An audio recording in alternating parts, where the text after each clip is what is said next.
going. Spawning down in the, as I accidentally disable sound, spawning down in the, spawning the bottom left position as the blue Protoss player. Currently 1-0 up in this best of 5. It's Boombox. And his opponent spawning to the top right, the red Zerg player. It's Matt. Matt is apparently GM on both EU and NA. That's an achievement on EU. Herp-de-dup-de-dup. As I draw. Seriously though, NA GM is still really hard. I don't think the disparity between North America ladders and the EU ladders are as great as people say. It's definitely not as great as it used to be. I remember back in the olden days, NA really was terrible. Like, NA was so bad. It was like, it was pretty much 2 leagues worse than the EU. And EU was like 3 leagues worse than Korea. Seriously, a Bronze League Korean would have been masters in NA back in the olden days. Maybe a slight exaggeration. But still, as it stands, things going fairly normal this game. Gateway Expand, a game from Boombox. Boombox making stuff work, game number 1. With that beautiful 3 Oracle play. Otherwise, what else have we got going on? Well, things going pretty good. I like the way that we've got a good little bit of cheering going on for different players here in the Twitch chat. Always good. Because you could have watched this live if you're watching it on VODs. It's all of the Plantonic Cups are going to be going down on twitch.tv/multiplay. And of course, Multiplay, the hosts of the Insomnia tournaments and gaming festivals here in the UK. Insomnia 50 being the next one, big one for them, where the winners of this cup and of course the leagues will hopefully be attending to battle it out in the Bring Your Own Computer tournament in an attempt to try and get some more loot, because of course what is a LAN without getting some juicy gear, some money and all those sort of things, other than drinking lots of beverages and eating lots of pizza and things like that. Anyway, what can we expect to see in this game? Things going pretty normal here from Matt. Matt just playing it fairly standard. Getting hatch pool as opposed to hatch gas pool like in the first game. So that means that he won't have speed out quite as quickly as he did in the first map. But meanwhile, as we take a look here from Boombox, he's just going very standard too. Getting out... oh, actually no, it's a bit different to normal. He's getting his Nexus later in order to get out a Chrono Boosted Stalker. That's pretty cool. Third coming down very fast here from Matt. Okay, so Matt's really shaking things up now. Generally speaking, if you go hatch pool against the Gateway Expand, which has been confirmed this is the Gateway Expand before the third came down, you normally sit there and say, okay, well, I'll get a gas and I'll wait till about the kind of 5:30, 6:30 mark to get down my third. But Matt, he's going for a bit of a different timing. That actually came down at about the 4-minute mark. Usually what you see up against a Forge Fast Expansion or a Nexus first kind of play. So this is pretty cool. Boombox though, wow, that Stargate's early. So this is probably the earliest point you can get a Stargate up. Realistically, if you're going for this orb opening. It could be quicker if you like skip the Nexus and stuff and all of those, but still have it fairly standard as a Gateway Expand. Getting the Stargate down before the 2 gateways is getting it a lot quicker. And of course, for the moment, Matt, he has no knowledge of this. He does have some lings, though, running across the map. Going to be important to try and get those over there. Get the scout. Only downside of putting the Stargate in the wall is that it is seen. These 2 Zerglings will probably sacrifice themselves in order to get some information. Of course, the gateways are coming down here, too. Matt, though, is going to get the confirmation that, okay, you're getting a Stargate. That's good. What else are you getting?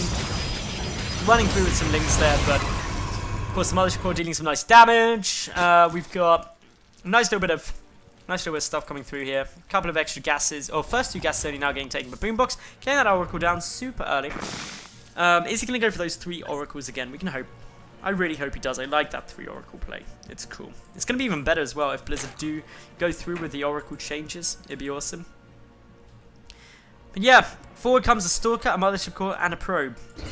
Note the Warp Gate tech is done as well, so once these gateways are in, there can be some aggression. That's why we're seeing a Proxy Pylon getting placed down here for the moment by Boombox. Boombox going for a lot of aggression. Coming through, everything looking pretty sweet. the Oracle avoiding detection for the time being from that Zergling. Gonna try and go for the sneaky play, but of course with the Stargate already seen, it was pretty expected to see a few Spore Crawlers, but is this push known? We do have the Zergling not come up yet, doesn't know about these, knows about the gateways, but doesn't quite know that they're warp gates yet, doesn't know about the proxy pylon being thrown down. That Oracle does need to be careful. A second Spore being forced to the third. A little bit frustrating, that's a lot of Spore Crawlers coming down. 4 in total. No, actually more than that. No, it's 4 Spore Crawlers. Okay, so not crazy. Everything still going fairly good. We've got 2 Oracles now. The third Oracle coming down. Spore Crawlers trying to come forward. This is a risky move, moving this Spore. It can get taken down fairly easily. Creep Tumors getting taken out, and of course this push now hitting. There are a couple of Roaches on the way. Spore Crawler desperately trying to get away. Of course the Zealots just running up. All going. Everything going pretty good. Still moving forward. The Oracle's trying to deal a little bit of damage here. The Spore Crawler picking away at them though. That's not really what you want. The damaged Oracle getting pulled back. Boombox doing a nice little bit of control. But unfortunately his ground army has evaporated. There was a lot more Roaches there. All in all, these Roaches being out in much larger numbers are being effective. Of course there are the Queens there too. The Mothership Core and Oracles gonna have to back away. Will mass recall, but 2 of the Oracles get left behind. Boombox serializes though and pulls away, getting his Void Ray out. Again, getting down the robotics facility. Everything looking safe. Everything looking alright. Not too much on the cards at the moment. Just really Matt saying, okay, well I was expecting that push.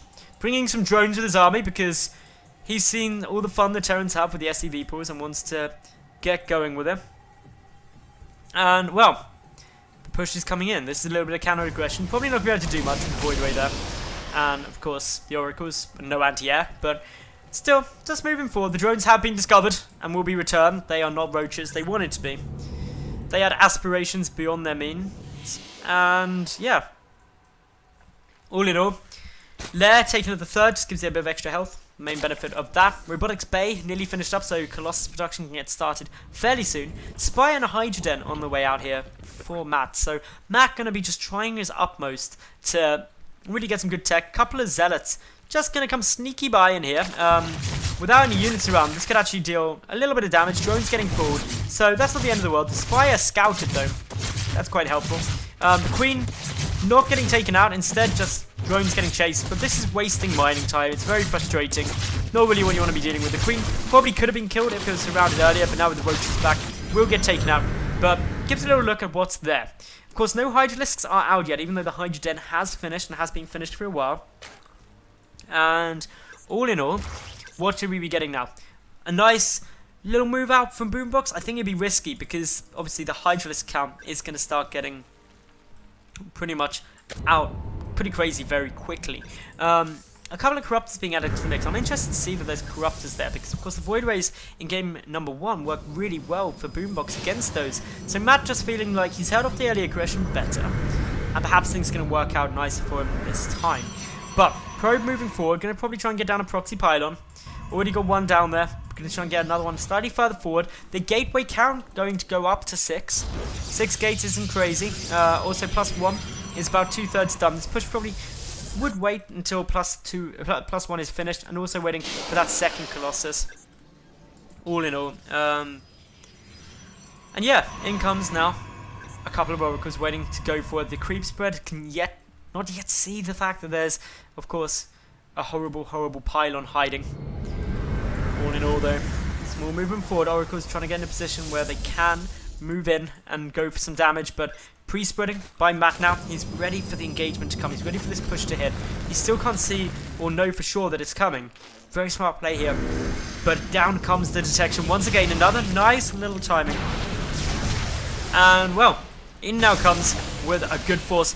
Is Boombox going to be able to take this? Well, we've got a lovely spread of units here, and now here comes the trade. The Void Ray count a lot lower than the push in game number 1, and Matt is crushing this force. Boombox realizes that this is not a good trade. The Mothership Core gets sniped off, so there's no mass recall, and now the counter aggression coming in, and Matt chasing down Boombox. He takes out the Colossi. GG is called, and Matt is victorious. He levels out this series to the 1